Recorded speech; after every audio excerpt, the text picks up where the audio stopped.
Hi everyone, আজকে আমি তোমাদের সঙ্গে শেয়ার করব পুঁটি মাছের চচ্চড়ি।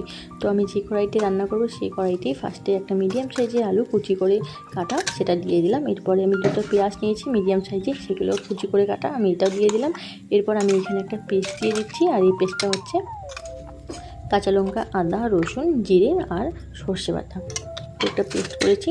এরপরে আমি এর মধ্যে দিয়ে দিলাম হচ্ছে 1 চামচের মতো হলুদ গুঁড়ো, তারপরে আমি স্বাদ মতো লবণ দিয়ে দিলাম। আর এখন আমি এর মধ্যে দিয়ে দেবো সর্ষের তেল। তোমরা চেষ্টা করবে এই রান্নায় সর্ষের তেলই ব্যবহার করা। এরপর আমি এখানে 1 চামচের মতো লঙ্কা গুঁড়ো দিয়ে দেবো। এরপর আমি এটাকে হাত দিয়েই মাখবো, আর এই রান্নাটাকে কিন্তু হাত দিয়ে মাখলে বেশি টেস্ট হয়। তোমরাও চেষ্টা করবে হাত দিয়ে মাখার। এর মধ্যে এরপরে আমি মাছগুলো দিয়ে দেবো।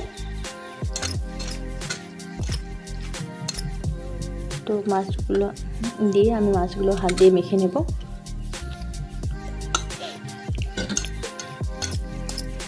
এরপরে দেখছি মাছ একটু কম হয়েছে, তাই আমি আবার একটু মাছ দিয়ে দিলাম। মাছ দেওয়ার পরে আমি হাত দিয়ে মেজে দেবো। নাড়ার পরে আমি এখানে পরিমাণ মতো জল দিয়ে দেবো। আর জলটা কিন্তু বেশিও না কমও না, তোমরা দেখতেই পাচ্ছ আমি কী হিসেবে জলটা দিচ্ছি। এরপরে আমি নাড়াঘাটা করে ঢাকা দিয়ে দেবো।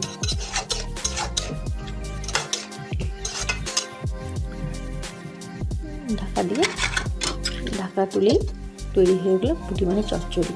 তো রেসিপিটা কেমন লাগলো প্লিজ কমেন্টে জানাবে আর লাইক করবে। বাই।